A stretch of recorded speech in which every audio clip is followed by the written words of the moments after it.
Hey love bugs, welcome back to another Tarot Lover Reviews. Today we are taking a look at the Ancestral Path Tarot created by Julie Cushia Watts. So if you've heard of this tarot deck or you have not heard of this tarot deck, hopefully this review and the flip through that comes afterwards helps you to decide on whether or not this tarot deck is right for you. Now, if you want to go straight to the flip through, take a look at my descriptions down below. I break down all of the suits into chapters to make it easier for you to locate exactly where in the flip through you would like to start. But right now we are going to talk about the packaging, we're going to talk about the guidebook, and we are going to talk about the cards, card stock, card size, card imagery, naming convention, all the things. So if you're interested in hearing all the details, stick around. Otherwise, feel free to move on over to the flip through. But let's get into the packaging. So as you can see here, this is what the sides look like. And the publisher for this tarot deck is US Games Systems Inc. So you can definitely find this tarot deck on their website, or you can find it online. I believe I bought mine from my metaphysical shop, but I also believe it's located or available on Amazon. Now, I'm going to show you the back. This does not mean that Julie had signed it. I actually had a meet and greet with another psychic medium, and I wanted something that they could sign. And for some reason, I just felt really connected with this deck and that this is just something that needed to be together, right? Her signature, this tarot deck. So don't think that when you purchase this deck, you're going to get a signature on it. I'm just saying. Yeah. But the box opens as so, your typical kind of slip box, right? So pretty easy peasy. And that's the box. Now, I will say the texture on the box is amazing. It is such a soft feeling. I almost feel like this is kind of like a teaser to what you're going to get as far as cardstock for your tarot deck. So it's the little details like this that really makes a tarot deck stand out. But I felt like I needed to mention that. Now, the next thing we're going to talk about is the guidebook. So this is your not so little white book, but super cute and kind of gives you an idea of the size of the cards you will be getting in this tarot deck. Anyways, but pretty simple, pretty easy peasy when it comes to the information in this book. In the beginning, you get a little bit of a breakdown on Julie and why she chose what she chose. And then it gets into a little bit of what tarot is about. And then it gets into the cards themselves. Now, as far as the definitions, the explanations that you get within each of the cards, you get a hefty amount of information for each one, for sure. You get a mix of keywords and key phrases, so to speak, to kind of explain what you see within each of these cards. Okay. It flows more for the explanation for these cards, not so much from a Rider-Waite-Smith point of view, which I'll get into a little bit more. But towards the end of the booklet, you do receive a Celtic Cross tarot spread. And you know how I feel about having tarot spreads within the guidebook. I definitely feel like it is a must when you have a tarot deck, because coming from a newbie perspective, a new person on their tarot journey, you want to have something that you can utilize with your new tarot deck. Being a new tarot reader, you don't know where to start in the beginning. You don't know, the resources where you can go for tarot spreads and whatnot. So it's always great to have that within the guidebook because it's something you can go straight to. Okay, so that is the guidebook. Let's talk about the cards. So let's get into the backing. and a hint at the size of the cards. So these are the backings of the cards, a really soft blue color background. And I get this mixed up. I feel like it's a pearl, but then could also be a crystal ball. Either way, I love the fact that it's very simple and you cannot tell the difference on whether or not it's upright or reversed. Absolutely love that, especially if you read in reversals. So that is your backing. The texture of the cards is a matte finish. Definitely that soft. I don't feel like they're not as soft as the box, but still it is that soft textured matte finish. I love matte cards. This one doesn't necessarily stick, which is fantastic. That's kind of a thing with matte cards. They tend to stick to each other, but with this one, not so much. Definitely a very soft, pleasing to the touch matte finish when it comes to this tarot deck. Now, let's talk about the elephant in the room, and that is the card size. So obviously it is a very large card. So giving you an example, side-by-side comparison of a standard Rider-Waite-Smith tarot card, definitely. It is on the wider side and is obviously taller. So definitely these cards are larger than typical. I found this out prior to purchasing this deck. I found this out through another tarot review here on YouTube. I did not realize how big the cards were until I saw their review. So that was kind of one of the many reasons why I started doing this on YouTube as well, was to kind of give a platform to someone who is looking for tarot cards, is interested in a tarot deck, but wants more information on it prior to purchasing it. So these are the reasons why I do all the details, because I want you to know what you're getting yourself into prior to purchasing it. Because if you're like me, I hate returning tarot decks. I feel like it's a sin. So I like to know what I'm getting myself into before purchasing it. So yeah, size is definitely larger from your standard tarot deck. Cardstock, because it's larger, it's a larger card, you definitely need a thicker cardstock to help with the larger area that it's covering. So the cardstock, I feel like, is perfect for this size. It is still flexible, but it's not too flexible to where you're afraid you're going to bend it, and not too thick to where you can't shuffle it. That kind of brings me to that shuffle portion of this review. Definitely because it's a larger cardstock or a larger card, you may find it a little bit harder to shuffle. With this particular tarot deck, or with any tarot deck that I have certain ways that I like to shuffle it. Depending on the tarot deck, I will shuffle it one way compared to another one. So some I may shuffle from that under over method that a lot of us tend to utilize, which you can see you definitely can do, but it's with some strain. You know what I mean? You do have to stretch out your hands in order to do that. And if you have smaller hands, you may find it difficult to do it that way. You also do have that riffle shuffle, or the poker shuffle style, that you can do as well. Again, you are stretching your fingers rather a lot just to be able to shuffle. And because the cardstock is a little bit on the thicker side, bending it so that you can start to do that shuffle may be a little bit difficult for you. What I have found, because for some reason I have the urge to shuffle this deck in that manner, instead of going the long way, I go side by side. So instead, I will shuffle side by side instead of this way. So instead of the longer way, pointing the longer ends together, I put it side by side and I shuffle it this way.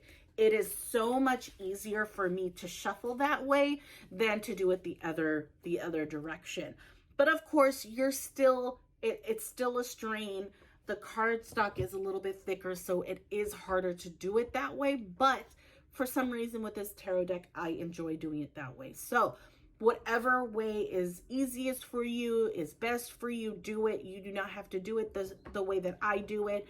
I just want to make that point of that riffle shuffle, because a lot of tarot readers will shuffle their decks that way and may find it difficult doing it in that particular manner with this tarot deck.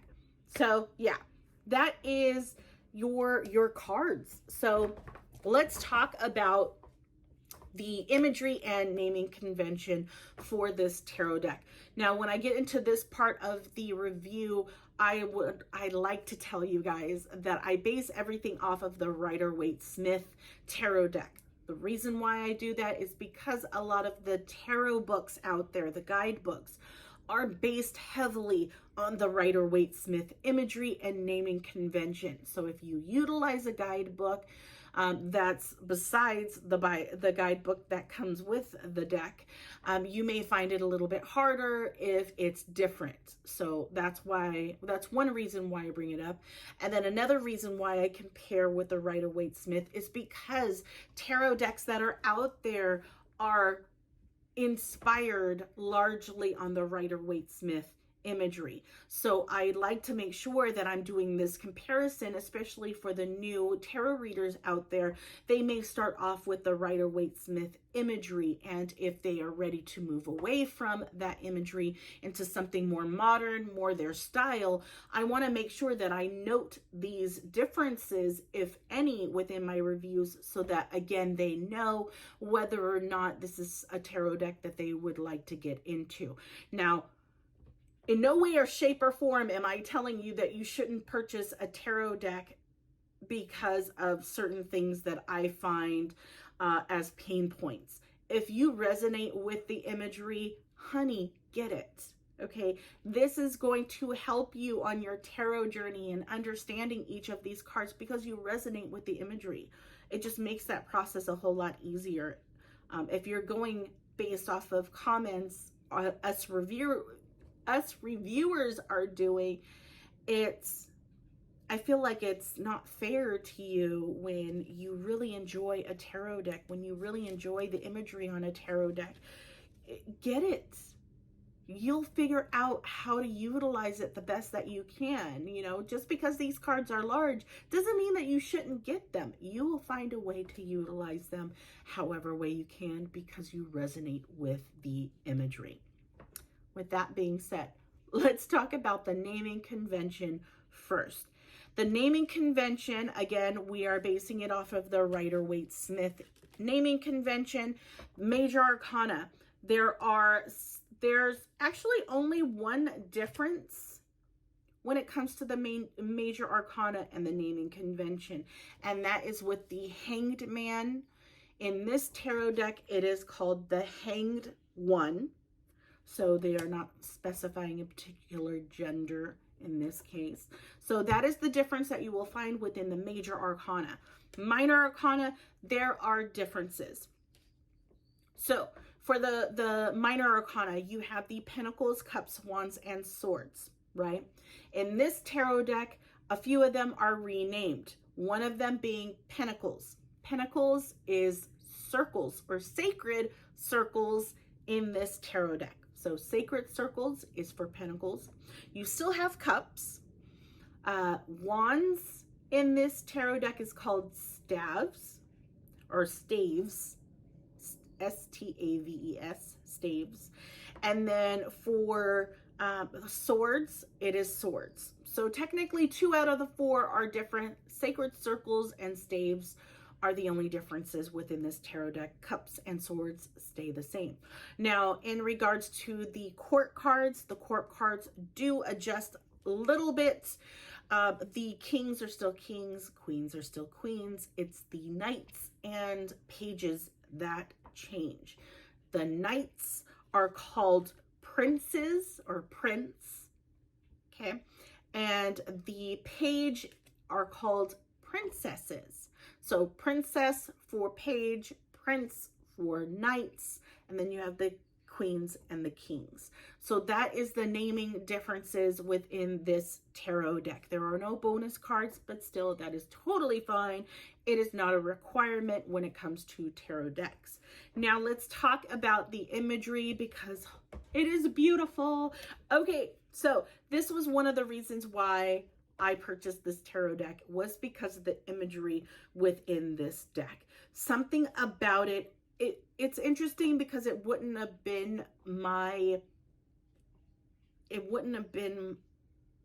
what I would have initially gone for.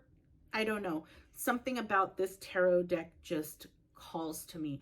I love the artwork in this tarot deck. It's very 80s. One of the guys in this tarot deck just reminds me of one of the singers in ABBA. So yeah, it definitely has a kind of like a time and not a time. It's interesting.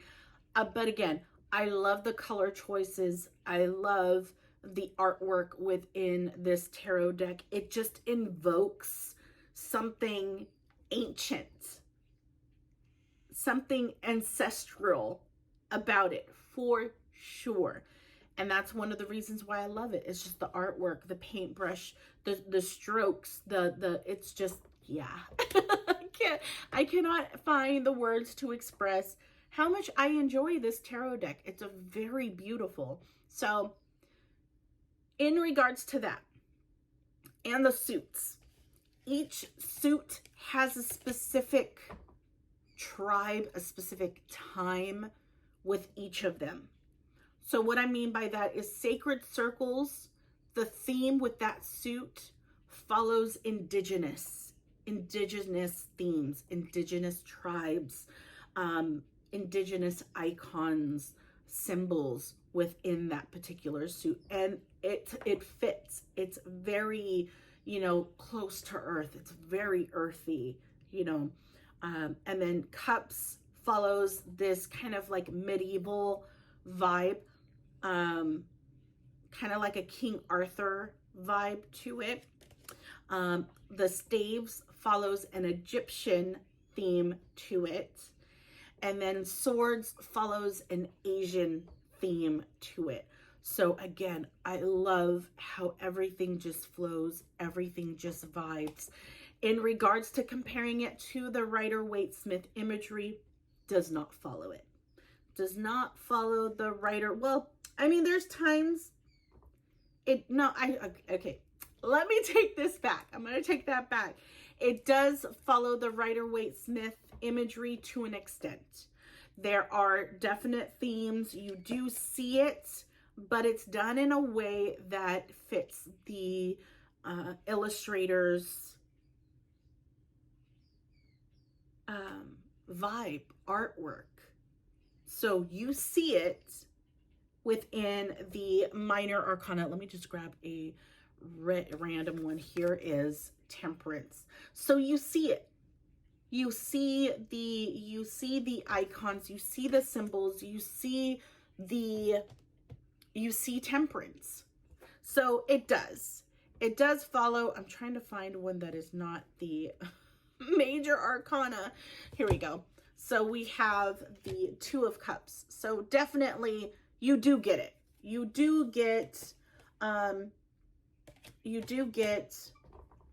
the themes. You do see the connection with the Rider-Waite-Smith imagery. It's just with the sword, not the swords, the court cards and some of the major arcana, you don't kind of get it. It's there and then it's not there. That's what I'm trying to say. And you'll see it within the flip through that's coming up right now. I'm going to stop babbling. So hopefully this review in some way has helped you to decide on whether or not it's right for you. If it has helped you in some way, leave me a like. Let me know. Let me know if this resonated for you. I'm always grateful to hear your comments about my reviews, absolutely. So let me know. And then also feel free to take a look at the take a look. See, I'm getting distracted. Take a look at my channel. Let me know if there is a tarot deck that I have not reviewed yet that you would like to see. Leave it down in the comments. Let me know what that tarot deck is and I'll take a look at it. But yeah, take a look at the videos that I have done thus far and see if any of those help you out as well. But yeah, without further ado, guys, here is the flip through. Enjoy, and I will talk to you later. Bye.